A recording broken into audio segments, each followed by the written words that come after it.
नमस्कार, अरुणाचल समाचार में आपका स्वागत है। मैं हूं पूजा तमंग प्रधान। आइए बुलेटिन में सबसे पहले देखते हैं मुख्य समाचार। मौसम विभाग ने अरुणाचल प्रदेश सहित नॉर्थ ईस्ट के कई इलाकों में अगले 2 दिनों तक व्यक्त किया भारी वर्षा का अनुमान। राज्य भर के कई इलाकों में पिछले 24 घंटे के दौरान भारी वर्षा से प्रभावित रहा जनजीवन।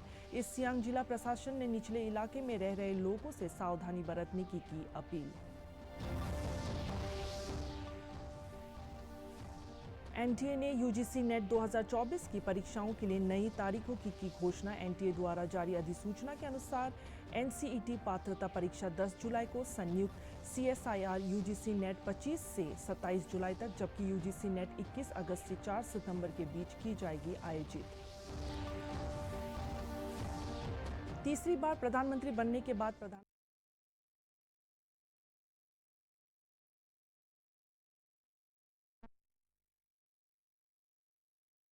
पूरे नेटवर्क पर किया जाएगा प्रसारित।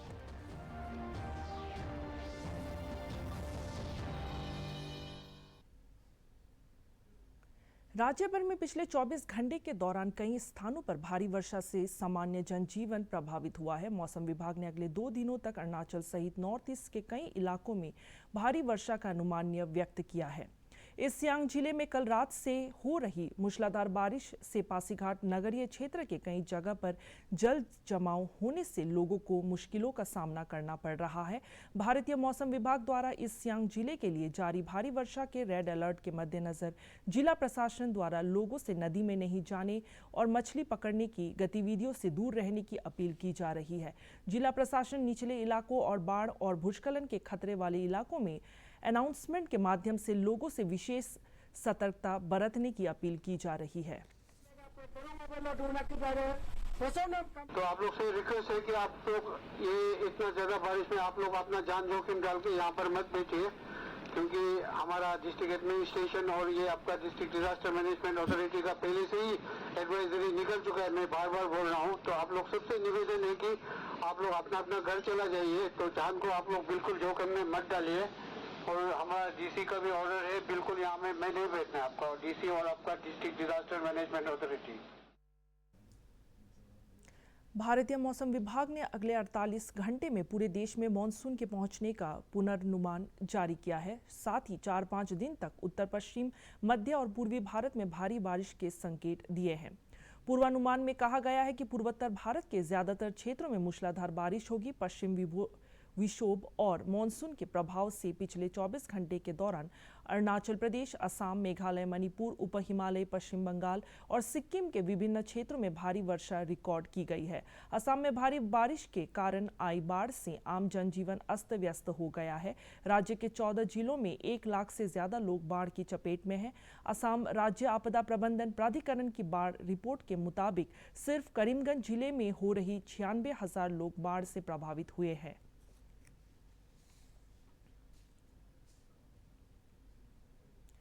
लद्दाख क्षेत्र में कल रात टैंक युद्ध अभ्यास के दौरान 5 सैनिक वीरगति को प्राप्त हो गए। टैंक जब नदी पार कर रहे थे तो अचानक जल का प्रवाह बढ़ जाने के कारण यह दुर्घटना हुई। वास्तविक नियंत्रण रेखा LAC के निकट दौलत बैग ओल्डी क्षेत्र में टैंक युद्ध का एक अभ्यास चल रहा था।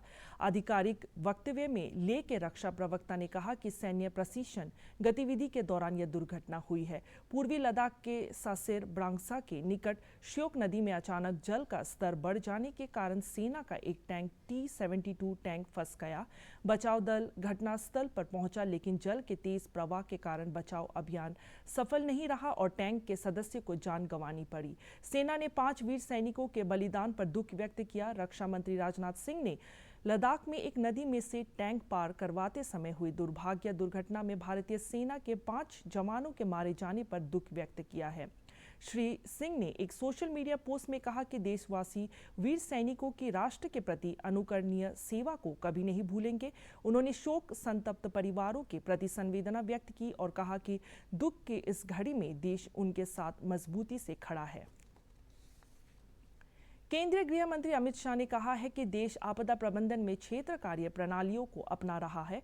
उन्होंने कहा कि राष्ट्रीय आपदा मोचन बल NDRF को हमेशा किसी तरह की आपदा में किसी के हताहत नहीं होने का उद्देश्य रखना चाहिए। पर्वतारोहण अभियान विजय का ध्वजारोहण समारोह में श्री शाह ने कहा कि न सिर्फ भारत में बल्कि विश्व में जहां कहीं भी आपदा आती है, देश और दुनिया के लोग एनडीआरएफ की तरफ देखते हैं। पर्वतारोहण अभियान की सफलता पर टीम और पूरे एनडीआरएफ को बधाई देते हुए श्री शाह ने कहा कि इस प्रकार का कठिन अभियान एक जवान और बल दोनों की कुशलता को बढ़ाता है। इस अवसर पर केंद्रीय गृह सचिव अजय कुमार भल्ला और एनडीआरएफ के महानिदेशक पीयूष आनंद उपस्थित थे।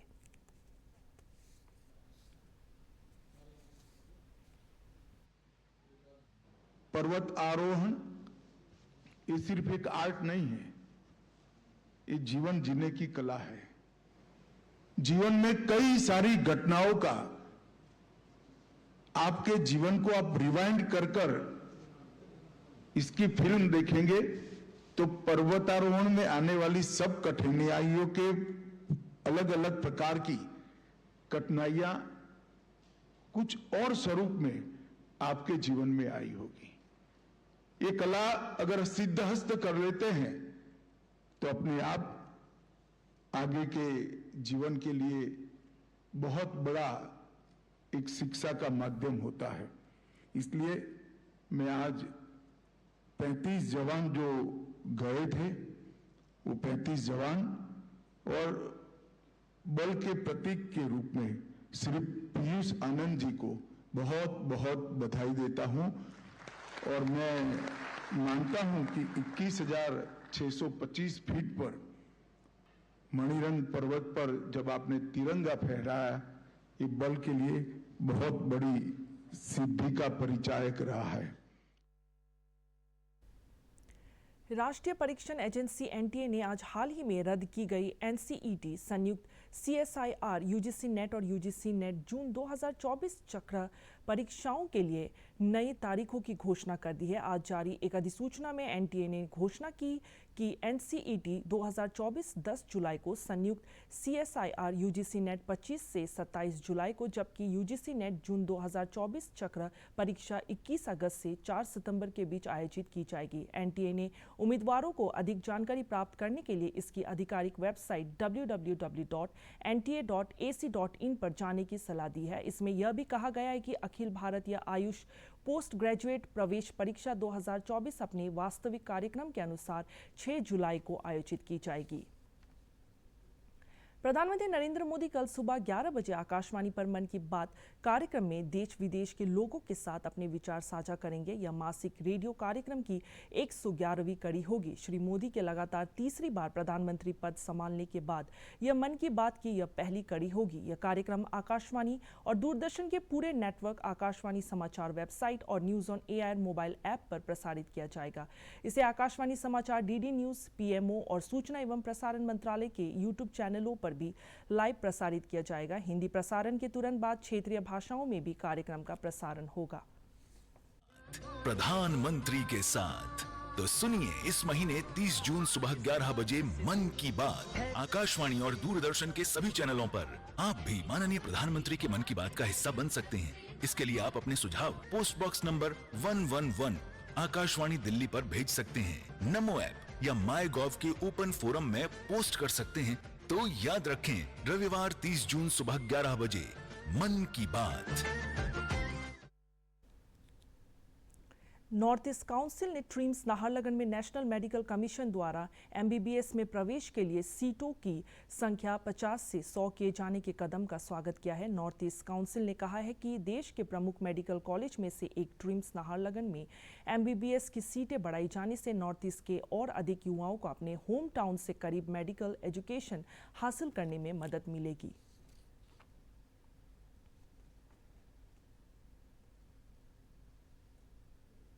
पाइट मंथ के तहत ईटानगर के आईजी पार्क में स्थित साइंस सेंटर में अरुणाचल का पहला क्वेयर एग्जीबिशन सोलिलोक्वी आयोजित किया गया। इसके तहत आर्ट, फोटोग्राफ्स और परिचर्चा के माध्यम से विभिन्न समुदायों की समृद्धि कहानियों को प्रदर्शित किया गया। इस कार्यक्रम को मारीवाला हेल्थ इनिशिएटिव और अरुणाचल प्रदेश क्वेयर स्टेशन द्वारा संयुक्त रूप से आयोजित किया गया।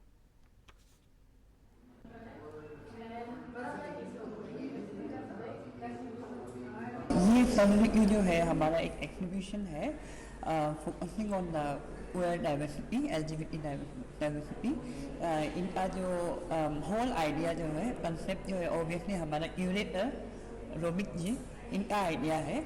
और हम लोगों ने मिलकर के पिक्चर स्टेशन मिलकर के सोचा कि अरुणाचल में भी प्राइड मंथ मनाना चाहिए। तो जून को जो है पूरा दुनिया में प्राइड मंथ मनाता है, तो हम लोग भी सोचा हम अपनी तरफ से अपनी स्टाइल में प्राइड मंथ मनाएंगे। तो we came up with this idea solidarity, जहाँ पे we got submission from New York, we got submission from Manipur and many other states of India. And हमारा अपना लोकल्स का भी है, आपने देखे ही होंगे वो सबका। एंड आवर मेन ऑब्जेक्टिव जो है हमारा ये कि हम यहाँ पे हमारा जो विजिबिलिटी है और हमारा जो एक्सप्रेशन है एज ए गे मैन या कोई भी इवन स्ट्रेट पर्सन, तो हम उसको अपना सेक्सुअलिटी उसको एक्सप्रेस करने के लिए, हमारा कहानी को एक्सप्रेस करने के लिए, this is our way of celebrating pride month. So basically the idea is to celebrate the diversity that is within the queer community, because and what I wanted to do with this concept was to highlight the diversity not in terms of us being different in terms. नए आपराधिक कानून यानी भारतीय न्याय संहिता 2023, भारतीय नागरिक सुरक्षा संहिता 2023 और भारतीय साक्ष्य अधिनियम 2023 1 जुलाई 2024 से लागू हो रहे हैं। नए कानूनों के बारे में जानने के लिए एनसीआरबी संकलन of criminal laws mobile app को प्ले स्टोर या ऐप स्टोर से डाउनलोड करें। एसिड अटैक मामले में कानूनी प्रावधान को लेकर पेश है एक रिपोर्ट।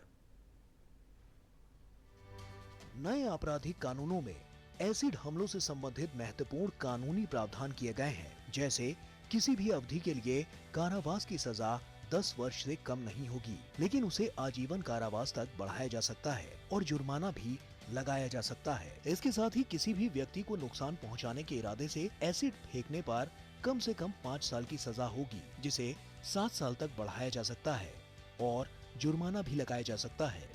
नए आपराधिक कानून यानी भारतीय न्याय संहिता 2023, भारतीय नागरिक सुरक्षा संहिता 2023 और भारतीय साक्ष्य अधिनियम 2023 1 जुलाई 2024 से लागू हो रहे हैं। नए कानूनों के बारे में जानने के लिए एनसीआरबी संकलन of criminal laws mobile app को प्ले स्टोर या ऐप स्टोर से डाउनलोड करें।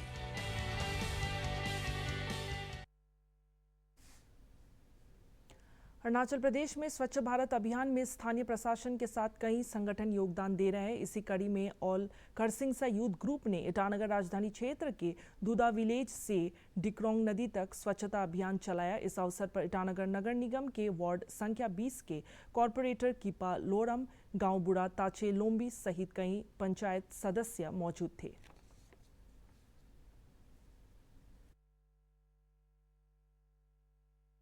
आज सोशल सर्विस करके हम लोग का अम्मा बाबा भाई बहन को जागरण किया, बहुत दिल से थैंक्स। और आज हमारा ये आदि अबुटानी विलेज में जो हमारा गामब्रा है और यूथ प्रेसिडेंट सेक्रेटरी भी आज यहाँ आया, इसलिए सोशल सर्विस करने के लिए हम लोग यहाँ टीएम यहाँ में आया। इसलिए मैं सभी से अपील है, ये बांदरदा सर्कल का जो अम्मा बाबा से अपील है, अपना जो गार्बेज को घर में रख के गाड़ी में ले जाना है। गाड़ी तो अभी अवेलेबल गाड़ी आ रहा है, हमारा आईएमसी गाड़ी हमेशा सुबह शाम तो दिन में हमेशा डेली कल करके आ रहा है। कोई बाहर से लेके फेंकता भी है, उठे ही नाला में फेंकता है, मना भी करता है, लेकिन हम लोग उसको देख के हम लोग भी कभी कोई फेंकता भी है, दुकान है ना ऊपर में से फेंकता भी है, तो बात नहीं सुनता है पब्लिक। इस कारण से हम लोग भी दुकान वाले फेंकता है, कारण कि इसलिए इसमें नदी में असल नियम में नहीं फेंकना है। अभी हम लोग के साथ में सीसीटीवी है, जो भी कचरा फेंकेगा हम नहीं छोड़ेगा मेरा तरफ में। तो ये भी म्यूनिसिपल को भी बोला गया, अभी 2 साल हो गया, म्यूनिसिपल बोला तो गाड़ी भेजाएगा। हम लोग 1 महीना जैसे जाबरा लेके जमा को रखा भी था, म्यूनिसिपल गाड़ी भी नहीं भेजाया है। उन लोग गाड़ी भेजाएगा, जाबरा उतार भेजाएगा, वो भी नहीं भेजा दिया। म्यूनिसिपल का भी रिक्वेस्ट है, यहाँ में गाड़ी भेजाना है, लेके जाना है, और फेंकने की जगह नहीं है। अपना जो कचरा है, अपना जो घर का जो कचरा वो होता है, वेस्टेज जो है, उसको इन सभी लोगों को अपना ही घर का जो आंगन है उसी में होता है डिकम्पोस्ट कीजिए। अरुणाचल समाचार के आज के अंक में इतना ही। हम कल फिर हाजिर होंगे अरुणाचल और देश दुनिया की खबरों के साथ। चलते चलते आपको बता दें कि आप अरुणाचल समाचार हमारे YouTube channel DD news Arunachal पर हर शाम 6:30 पर लाइव देख सकते हैं। देखते रहिए अरुण प्रभा। नमस्कार।